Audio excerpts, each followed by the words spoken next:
ছিলেন, যিনি বেগম রোকেয়া বিশ্ববিদ্যালয়ের সামনে শহীদ হয়েছিলেন এবং দুহাত বাড়িয়ে যখন তিনি নিরস্ত্র ছিলেন, দুহাত বাড়িয়ে অপেক্ষা করছিলেন আন্দোলনের সামনে, সেই সময় তাকে ঠান্ডা মাথায় খুব কাছ থেকে গুলি করে হত্যা করা হয়। এই হত্যাকাণ্ডের মাধ্যমে জুলাই বিপ্লবের আন্দোলন অনেক বেশি গতি পায় এবং সারা বাংলাদেশ জুড়ে আপামর জনসাধারণ, সাধারণ ছাত্রছাত্রীদের সাথে বৈষম্য বিরোধী আন্দোলনের সাথে একাত্মতা প্রকাশ করেন এবং দিনে দিনে আন্দোলন তীব্রতর হয়। অবশেষে 5ই আগস্ট চূড়ান্ত বিজয়ের মাধ্যমে স্বৈর শাসনের অবসান হয়, বাংলাদেশ আবার নতুন করে স্বাধীনতা লাভ করে। এই যে আবু সাঈদের হত্যাকাণ্ড, সেই হত্যাকাণ্ডের ব্যাপারে দীর্ঘ তদন্ত শেষে আমাদের আন্তর্জাতিক অপরাধ ট্রাইব্যুনালের তদন্ত সংস্থা তাদের রিপোর্ট দাখিল করেছিল। সেই রিপোর্ট পর্যালোচনাপূর্বক চিফ প্রসিকিউটরের কার্যালয় ফর্মাল চার্জ রেডি করে দাখিল করেছিল এবং আজকে সেই ফর্মাল চার্জ এবং অন্যান্য ডকুমেন্টসের উপরে শুনানি করে আন্তর্জাতিক অপরাধ ট্রাইব্যুনালের দ্বিতীয় ট্রাইব্যুনাল 30 জন আসামির বিরুদ্ধে অপরাধ আমলে গ্রহণ করেছেন। ইন্টারন্যাশনাল ক্রাইমস ট্রাইব্যুনাল অ্যাক্টের 3-2 এবং 4-1-2-3 এই ধারায় তাদের বিরুদ্ধে অপরাধ আমলে গ্রহণ করেছেন। আগামী 10ই জুলাই পরবর্তী শুনানির জন্য দিন ধার্য করেছেন। ওই দিন যে 4 জন আসামি গ্রেপ্তারকৃত আছে তাদেরকে গ্রেপ্তার দেখানো পূর্বক তাদেরকে উপস্থিত করানোর জন্য জেল অথরিটিকে নির্দেশ দিয়েছেন এবং বাকি যে 26 জন আসামি আছে তাদেরকে গ্রেপ্তার করে ওই তারিখে হাজির করার জন্য আইন শৃঙ্খলা রক্ষাকারী বাহিনীর প্রতি নির্দেশ দিয়েছেন।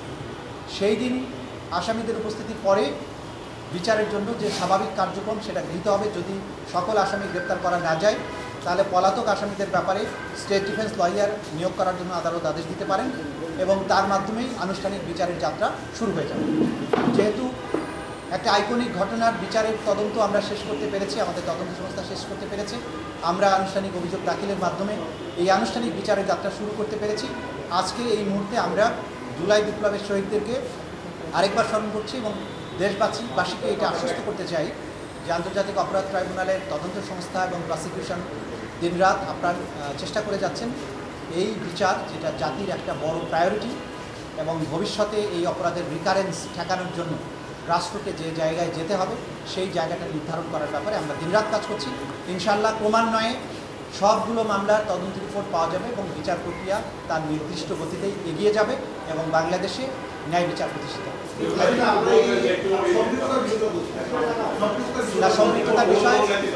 সম্পৃক্ততার বিষয়গুলো ডিটেইল আমরা মিডিয়ার সামনে বলতে চাই না। আদালতে যেটা উপস্থাপন করা হয়েছে আপনারা জেনেছেন, সেভাবে আপনারা রিপোর্ট করবেন।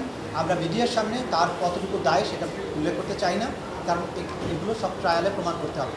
সুতরাং এই যে ট্রায়ালের নিজস্ব বিষয়গুলো আমরা মিডিয়ার সামনে উল্লেখ করাটা সমীচীন। যারা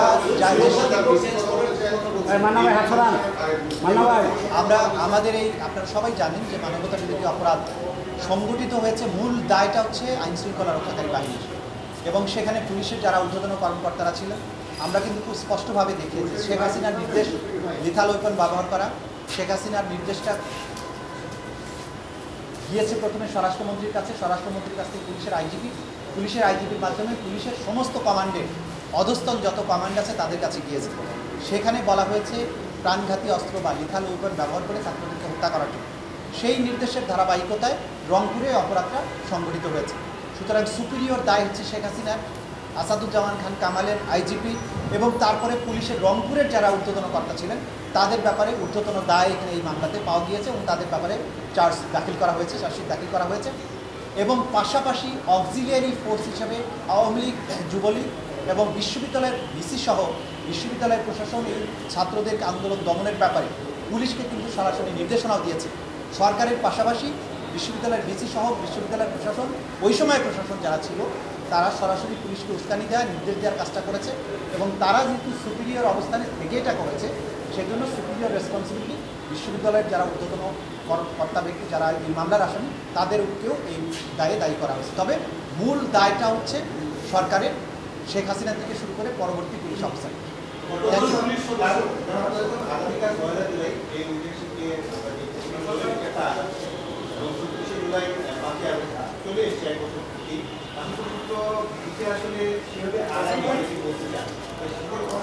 আমরা এই জাতীয় মন্তব্যের সাথে একমত নই এবং আমরা কমেন্ট করতে চাই না। বিচারের জন্য যতটুকু সময় প্রয়োজন বিচারের সেই গতিতে আগাচ্ছে এবং এইটাকে দ্রুততম সময়ের মধ্যে নিষ্পত্তি করা এবং পাশাপাশি ন্যায় বিচারের সকল স্ট্যান্ডার্ড মেনটেন করা, এই দুটোকে মেনটেন করে আমরা চলছি।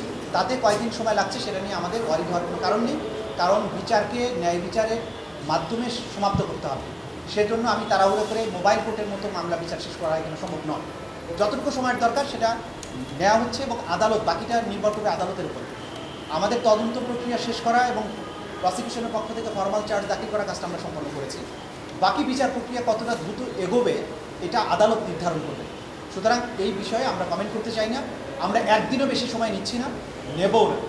যথাসময়ে বিচার শেষ করার জন্য যা করা দরকার সেগুলো আমরা করব। বাকিটা নির্ভর করবে আদালতের কার্যধারার উপরে এবং সেই এখতিয়ার আদালত। Thank you.